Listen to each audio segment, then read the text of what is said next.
FPI kembali melakukan aksi demonstrasi di Komnas HAM, yang dimana dalam aksinya tersebut justru mencoba menggiring opini bahwa Rizik, si Imam Jumbo ini adalah korban. Namun fakta yang sebenarnya adalah si Imam Jumbo adalah provokator utama yang menciptakan kekacauan di negeri ini. Tragedi kilometer 50 bukanlah tentang membela keadilan, tetapi upaya membela seorang buronan hukum yang terus-menerus memecah belah bangsa dengan narasi penuh kebencian. Para korban kilometer 50 adalah bagian dari pengikut buta yang siap mati demi melindungi Rizik, yang sebenarnya adalah akar dari masalah ini. Jangan alihkan fokus dari kebenaran. Yang seharusnya diadili bukan aparat yang menjalankan tugas, tetapi Rizik yang dengan egonya menjadikan pengikutnya tameng untuk melindungi dirinya. Jika Indonesia ingin maju, tokoh-tokoh penghasut seperti Rizik harus dihentikan. Hukum harus ditegakkan tanpa ampun terhadap siapapun yang berusaha merusak persatuan bangsa.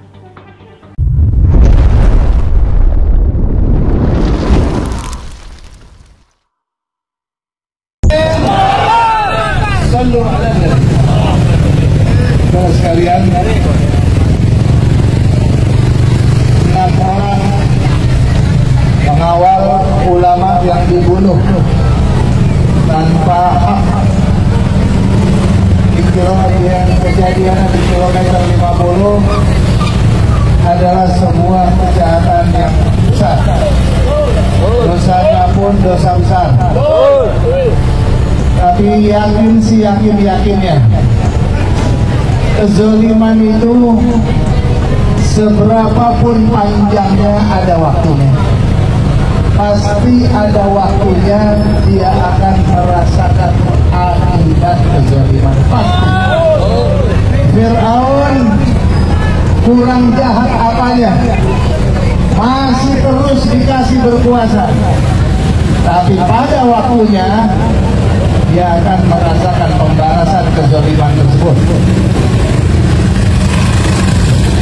Cerita-cerita sejarah maupun yang sekarang ada di hadapan kita dimanapun, ketika orang berkuasa cenderung ingin melakukan kezaliman.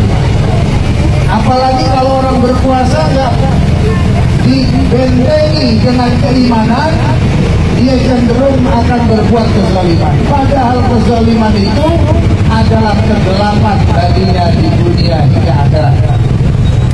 Kita minta supaya Komnas HAM jangan menjadi pelindung bagi para penjahat. Pelaku kezaliman harus ditempatkan pada tempatnya, harus dihukum sesuai dengan kadarnya. Siapapun yang terlibat dalam pembunuhan 6 syuhada kilometer 50 wajib dihukum seberat-beratnya dan seadil-adilnya. Tapi kita lihat pada pengadilan yang lalu dihukum bebas, tidak dipenjara pelakunya. Ini karena sudah sama kita ketahui bahwa ini adalah konspirasi melibatkan banyak pihak. Semua pihak, jangan Anda pikir tidak terlibat.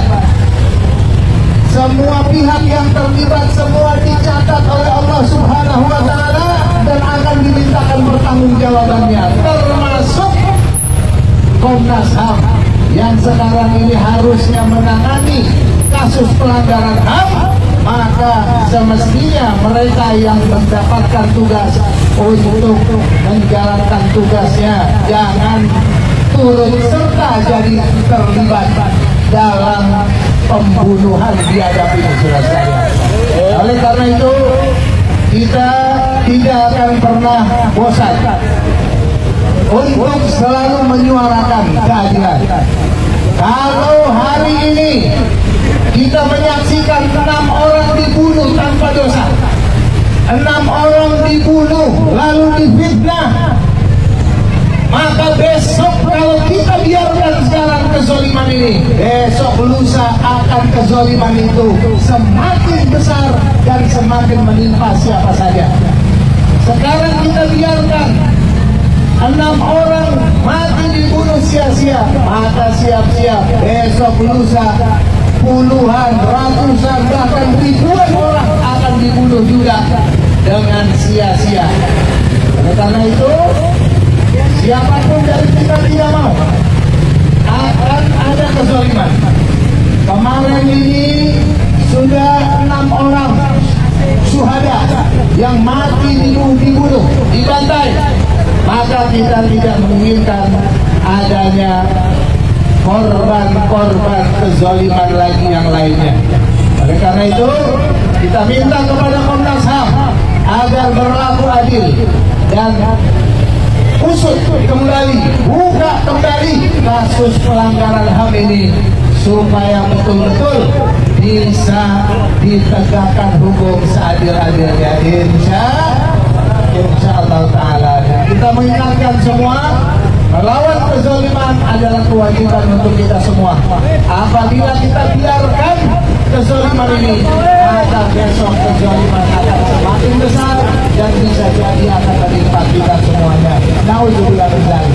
Dan saya cukup sampai sekian, dan insya Allah Ta'ala kita berdoa kepada Allah agar Allah Subhanahu Wa Ta'ala memberikan kekuatan kepada para pengemban tugas dari Komnas HAM agar bisa melihat, mengusut kembali, membuka kembali masalah hukum ini, dan Komnas HAM bertindak dengan tepat dan sesuai dengan harapan insyaallah taala. Assalamualaikum warahmatullahi wabarakatuh. Waalaikumsalam warahmatullahi wabarakatuh. Terima kasih kepada Jamaah Sofi Lubis. Mudah-mudahan akhirnya beliau menambah kita semua semangat untuk hadir, ikut berpartisipasi, membela juga memperjuangkan tegaknya keadilan di bumi pertiwi ini di negara kita Indonesia tercinta. Amin ya rabbal alamin. Selanjutnya kita persilakan tausiah sekaligus orasi kepada guru kita Al-Mukarram Haji Awid Mansuri. Maka beliau kami persilakan.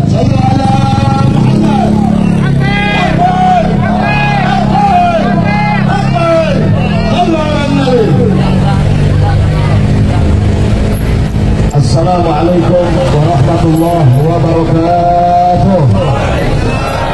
Takbir, takbir, takbir. Siap berjuang, siap berjuang, siap kejar pelaku pembunuhan KM. Takbir. Sallu ala Nabi.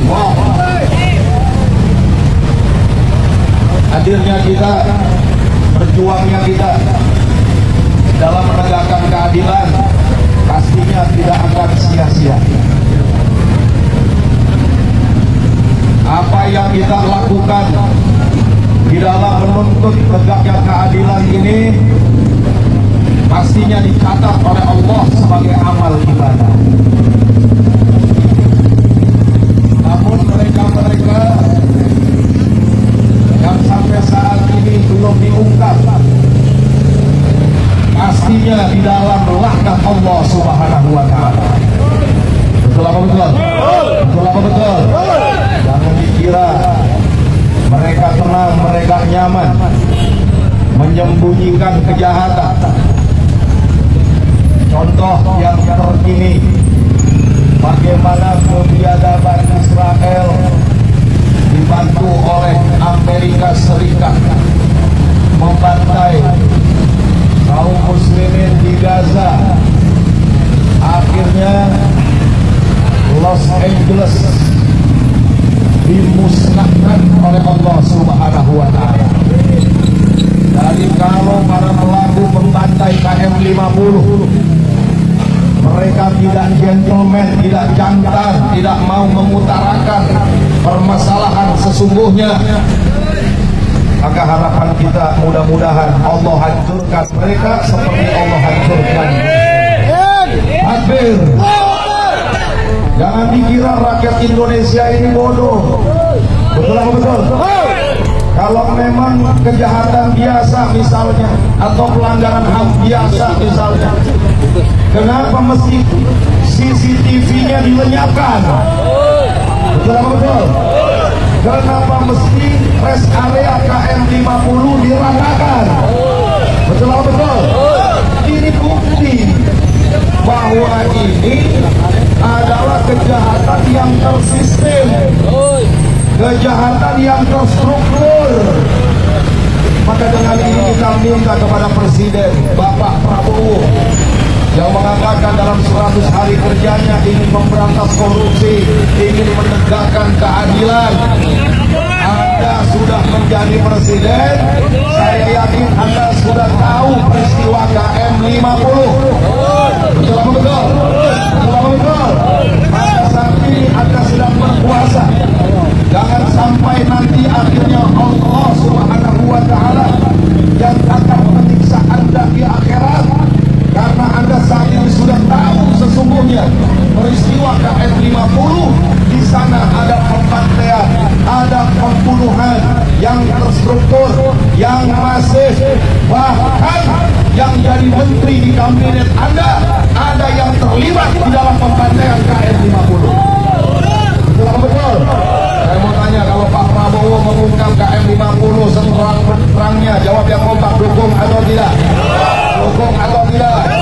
Kalau Pak Prabowo membela keadilan, menegakkan keadilan, menggelar lagi daripada persidangan yang adil, persidangan yang benar tentang KM 50, jawab yang kompak, setuju atau tidak? Dukung atau tidak? Tapi kalau Pak Prabowo justru